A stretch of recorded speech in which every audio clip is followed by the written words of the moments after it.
স্কুলে গেছো? না। কেন স্কুলে যাও নাই? আমাদের বন্ধু একটা পড়ে গেছিল তাই।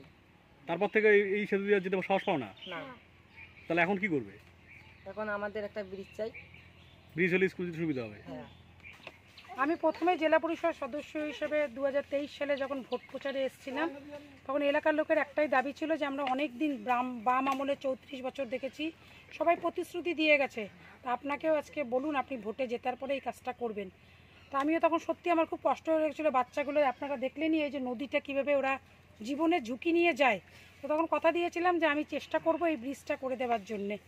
তারপরে আমি অনেকবার জেলা পরিষদে দিয়েছি এই কাজটা করার জন্যে, এখনও পর্যন্ত আমার এই কাজটা হয়ে আসেনি।